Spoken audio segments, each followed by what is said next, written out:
In the quiet hours before dawn, a figure sits alone at a kitchen table, coffee cooling untouched. The room is silent, yet filled with the weight of unspoken stories.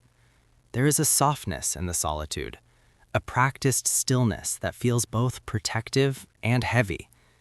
This is the landscape of the overly independent soul, someone who has learned long ago that needing others can wound more deeply than standing alone. Beneath the calm exterior lies a history not of strength alone, but of necessity, a past where reliance brought pain, where vulnerability was met with absence or betrayal. The independence is not chosen lightly.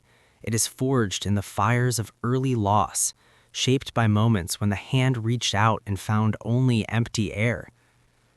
It often starts small, a parent too overwhelmed to notice tears, a promise broken without explanation, a moment when comfort was needed and silence arrived instead.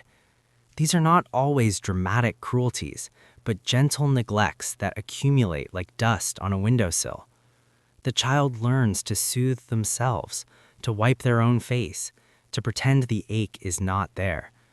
Over time, the pattern deepens. Asking becomes dangerous. Needing feels like exposure. The young heart decides, quietly and without announcement, that safety lies in solitude. Independence becomes armor, worn so early it feels like skin. The world sees capability. Only the soul remembers the cost. Some origins are sharp, a parent who vanished, physically or emotionally. Others are subtler, households where emotions were unwelcome, where weakness was corrected rather than held. In unpredictable environments, the child becomes the steady one. They learn to read moods before words are spoken, to anticipate needs before they are voiced, to manage chaos so others do not have to. This premature responsibility feels like power, but it is survival wearing the mask of maturity. The message received is clear. No one will come if you fall.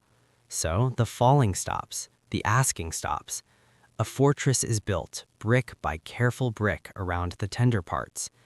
Independence is not rebellion here. It is adaptation. It is the quiet vow, I will not be left again. Psychologists speak of anxious avoidant patterns, of children who learn that proximity brings disappointment and so choose distance as protection. The nervous system remembers. Cortisol lingers longer in those who faced early unpredictability.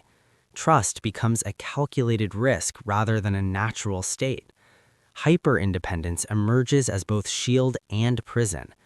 The mind reinforces the story. Reliance equals pain. Self-sufficiency equals safety. Studies show these individuals often excel. Careers advance. Crises are managed with calm precision. Yet intimacy remains elusive. The same mechanisms that once protected now isolate. The brain, efficient and loyal, continues to scan for threat and closeness. The heart, though weary, obeys the old map. Freedom appears as solitude. Vulnerability appears as danger. Beneath the composure lies conflict. A part still yearns, quietly, for arms that do not pull away. Another part stands vigilant, ready to retreat at the first sign of unreliability. This silent war drains. Relationships approach, then recede. Offers of help are met with polite deflection. The soul knows the warmth of being held, in memory or imagination, yet the body tenses at the thought. Loneliness arrives not as dramatic sorrow, but as familiar companion. There is pride in the standing alone, and grief too. The fortress keeps danger out, but also keeps love at bay.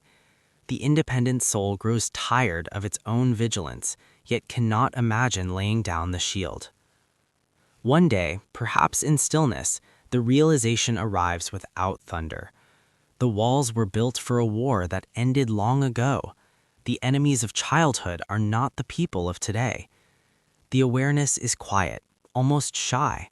It does not demand demolition of the fortress, only a window, a crack where light can enter. The soul notices how heavy the armor has become, how the hands, once clenched, now ache to open.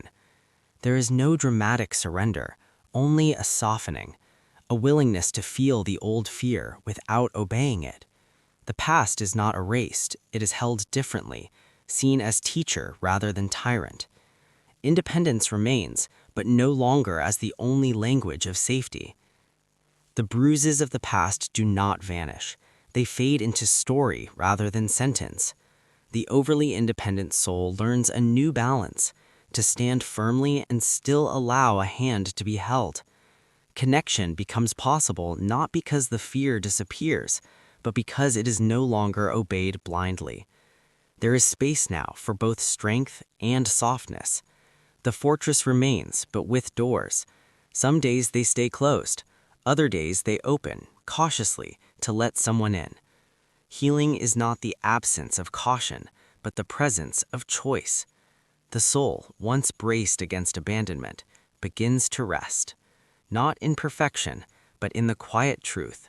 To need is human, and to be needed, sometimes, is safe enough.